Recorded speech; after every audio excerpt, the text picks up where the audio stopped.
আসসালামু আলাইকুম, কেমন আছেন সবাই? আশা করি সবাই ভালো আছেন, সুস্থ আছেন। আপনারা জানেন আমি বর্তমান পাহাড়ি অঞ্চলে আছি, আর পাহাড়ি অঞ্চলের গ্রামগঞ্জগুলো ঘুরে ঘুরে দেখতেছি, আপনাদেরকেও দেখাইতেছি। আর পাহাড়ি অঞ্চলের জীবনযাত্রা, জীবন ধারণ কেমন সেটাও আপনাদের সাথে শেয়ার করার চেষ্টা করতেছি। অনেকেই আছে পাহাড়ি অঞ্চলে এসে পর্যটন নগরীগুলো নিয়ে পাগল হয়ে যায়, কিন্তু আসলে পর্যটন নগরীর আড়ালে অনেক কিছু আছে। মানুষের দুঃখ সুখ, হাসি কান্না, বাঙালি পাহাড়ি সবারই জীবনের একটা করে চিত্র থাকে, অধ্যায় আছে। সেই অধ্যায়গুলো তুলে ধরার চেষ্টা করতেছি আমি। তো এইখানে এই যে এটা আমার ফুপুর, মানে ফুফাতো বোনের বাড়ি। এখানে ও জায়গা নতুন করে কিনে এই বাড়িটা করছে। এই যে দেখেন বাড়িটা, এইটা এই বাড়িতে আসছি ঘুরতে। তো আমি ভাবলাম যে আপনাদের সাথে একটু শেয়ার করি যে আজকের এখানকার পাহাড়ের জীবনযাত্রা গুলো কিরকম। তো চলেন শুরু করি। এইটা হচ্ছে মেন রোডের সাথে বাড়ি, অবশ্যই জঙ্গলগুলোর কারণে দেখা যাইতেছে না। মেন রোডের সাথে এই বাড়িটা। আর বাড়িটা হচ্ছে এই যে দেখেন বাড়ি, এটা হচ্ছে পাহাড় কেটে বাড়ি করছে। হ্যাঁ, আর এই বাড়িগুলোতে প্রতিটা বাড়িতে একটা করে কুকুর থাকে, সাধারণত একটা করে কুকুর থাকবেই। এটা কেন জানি এখানকার মানে হয়ে গেছে, টেন্ডেন্সি এখানকার মানুষের। তো আমি আপনাদের একটা বিষয় দেখাই, সামনে পাকা রাস্তাটা একটু দেখাই, যদিও ব্যস্ত। চা করছে? আচ্ছা করুক, সমস্যা নাই, আমি একটু পাকা রাস্তাগুলো দেখাই। আর এই যে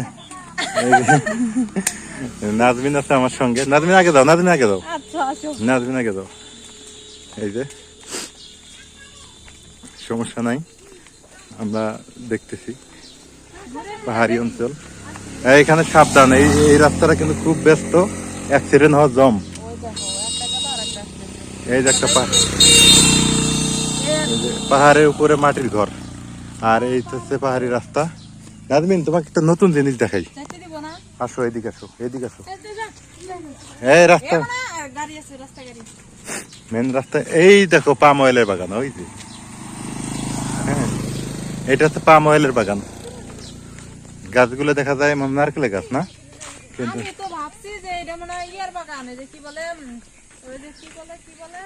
কি বলে খেজুর বাগান না, এটা হলো পাম অয়েলের বাগান। এটা হলো পাম অয়েলের বাগান। হ্যাঁ, এই যে দেখছো সূর্য অস্ত যাইতেছে, পাহাড়ের উপরে পাম অয়েলের বাগান। পাহাড়ের উপরে কত সুন্দর পাম অয়েলের বাগান। এই ধরো, হ্যাঁ যাও নিচে, যাও যাও নিচে যাও।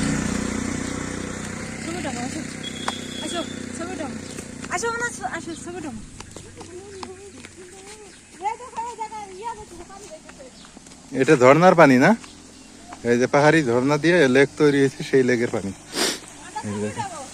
হ্যাঁ, ছবি উঠাবা? আচ্ছা ছবি উঠে দিতেছি, সমস্যা নাই। এই যে দেখেন পাহাড়, পাম অয়েল বাগান। এই যে আমরা কিন্তু আসছি এখানে আমার ননদের বাসায়। তো আসাই দেখি এই জায়গায় কি সুন্দর একটা দৃশ্য, এটা দেখেই তো একদম মনটা উদার হয়ে গেল, কি আর বলি।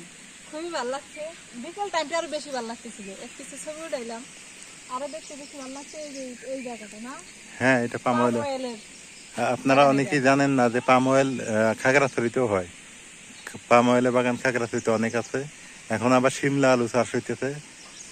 শিমলা আলু। তো যাই হোক, চলো, চা ও রেডি করছে মনে হয়, চলো যাই। চলো, এখন ওনার বাসায় আসলাম, মানে ফুল পিঠা ভাজি করে দিছিল, ওই খাইলাম। খাওয়া দাওয়া করে এখন চা নাস্তা রেডি করছে, ওগুলো আমরা চলে যাবো। তো সবাই ভালো থাকবেন, সুস্থ থাকবেন। আর পাম অয়েলের বাগানটা কেমন লাগলো আপনাদের কাছে? হ্যাঁ চলো চলো চলো চলো, আমরা ছোট মেম্বার নিয়ে আসছি। এগুলা ঝর্ণার পানি, এগুলা কিন্তু পানি আসছে ঝর্ণার পানি, পাহাড় ধরে ধরে এই পানিগুলো ঝর্ণা আসছে।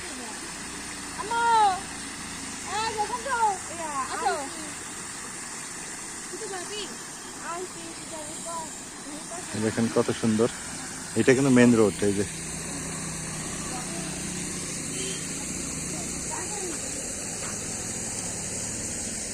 যাই হোক, আমার ভাতিজি আসছে সঙ্গে, এই যে ছোট ভাতিজি, বড় ভাতিজি আসছে, তারপরে চাচাতো বোন আসছে, নাজমিনকে সঙ্গে নিয়ে ঘুরতেছি।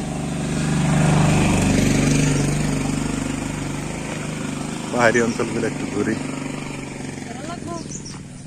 না না, এই সান্দুক না, এটা হচ্ছে পাহাড়। এই যে পাহাড়, তো পাহাড়ে আসছি শুধু পাহাড়ই দেখবেন, পাহাড়ের সাইড দিয়ে এই যে বাড়ি, ছোটখাটো বাড়ি।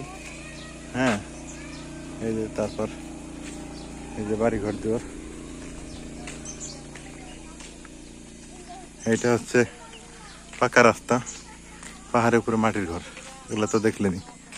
এখন চা খাবো, চা খেয়ে আমরা আবার চলে যাব বাড়ির দিকে।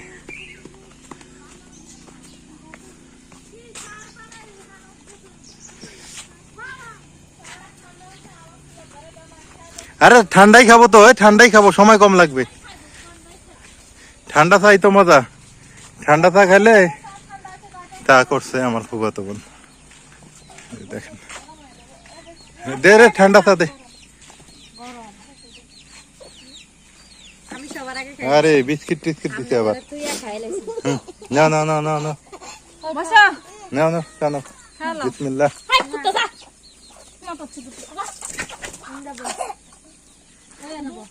সঞ্জু খাবে? বর্ষাকালে বুঝছো নাজমিন, এই জায়গাগুলো বৃষ্টির দিনে খুব মজা হয়।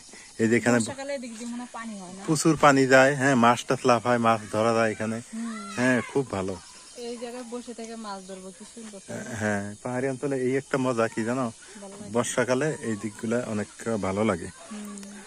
আবার এই যে এর বাড়িটা খুব পছন্দ, মেন রোডের সাথেই। মেইন রোডের সঙ্গে না? মেন রোডের সাথে আবার এই পাশে লোকালয় আছে।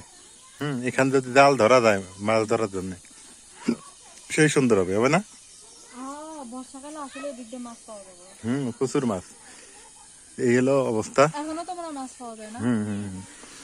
তো এই যে পাহাড়ি অঞ্চলগুলো যে তুমি দেখতেছো, এটা নিয়ে একটু বর্ণনা করো।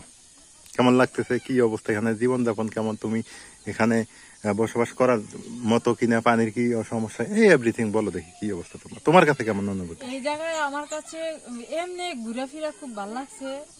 হ্যাঁ, তারপর আরেকটা কথা বলি, এখানে চলাফেরা খুবই কষ্ট। চলাফেরা কষ্ট, তারপরে হচ্ছে মনে করো খাওয়া দাওয়া, বাজার ঘাট করা খুবই কষ্ট। এটা মনে করো বাড়ি থেকে উপরে থেকে নামতে লাগে 2 ঘন্টা।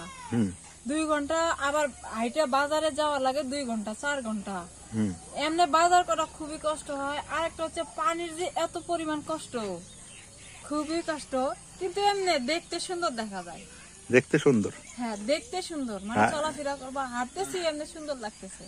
কিন্তু এখানে ইনকাম সোর্স তেমন নাই। ইনকাম সোর্স ধরতে গেলে এই জায়গায় মনে হয় যে লাকড়ি টুকায়, এগুলা টুকায় নিয়ে বিক্রি করে। তারপরে ওই যে পাহাড়িরা, বললামই তো আমি একটা ভিডিওতে বলছি যে পাহাড়িরা ওই যে জঙ্গলে যায় আর শাকসবজি টুকায়, তারপরে হচ্ছে লতি, এগুলা সবকিছু টুকায় নিয়ে যায় বাজারে বিক্রি করে আর কি ওদের জীবন আর কি রক্ষা করে। এই পর্যন্ত। চলো চলো, ওটা পার হয়ে যাবে। এই পর্যন্ত। আর এখানে আমি যতটুকু জানছি অতটুকুই বললাম। মানে এখানে টাকাওয়ালার টাকা, টাকা থাকলেই টাকা আছে, তার টাকা আছে, আর যার টাকা নাই তা নাই, এরকম। গরিবটা গরিব, যে ধনীটা ধনী। যার টাকা আছে সে গাড়ি টাড়ি কিনছে, সে একটু ব্যবসা বাণিজ্য ওর করতেছে। গাড়ি বাড়ি সবই আছে, আর যার নাই তা নাই। তবে এই দিক দিয়ে আরেকটা মজার ব্যাপার, বন্যা নাই। এপাশে আবার বন্যা নাই, খরা। বন্যা নাই। আর এপাশে আরেকটা ব্যাপার কি জানো, ভূমিধস হয়, আবার ইয়ে হয় তোমার, কি জানো, এখানে হচ্ছে তোমার ওই ভূমিকম্প হওয়ার সম্ভাবনাটা বেশি থাকে। ভূমিকম্প, পাহাড়ি অঞ্চলে ভূমিকম্পটা হয় বেশি। সন্ধ্যা হয়ে যাইতেছে, অনেক গল্প করলাম, আড্ডা দিলাম, আর বেশি না বাড়াই। সবাই ভালো থাকেন, সুস্থ থাকেন। আর যারা যারা এখনো সাবস্ক্রাইব করেন না, সাবস্ক্রাইব করে দিয়েন। আর যারা যারা হচ্ছে ফেসবুকে দেখেন, একটু ফলো করে দিয়েন। সবাই ভালো থাকবেন, সুস্থ থাকবেন। আল্লাহ হাফেজ। দেখা হবে নেক্সটে। ভিডিওগুলো কেমন লাগলো একটু জানাইয়ে দিয়েন। সবাই ভালো থাকবেন, সুস্থ থাকবেন। আর হচ্ছে আগেও তোমরা আসতেছি। আর সালমা ভালো থাক, হ্যাঁ, আসবো এখন আবার। আচ্ছা, ভাইয়ের জন্য দোয়া করিস। আচ্ছা, খালি ভাইয়ের জন্য না, ভাবির জন্য দোয়া করিস, যেন স্বাস্থ্য হয়।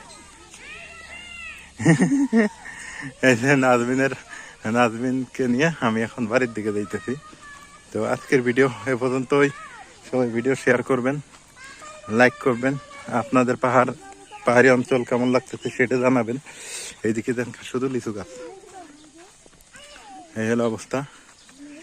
আজকে এ পর্যন্তই। দেখা হবে। আল্লাহ হাফেজ।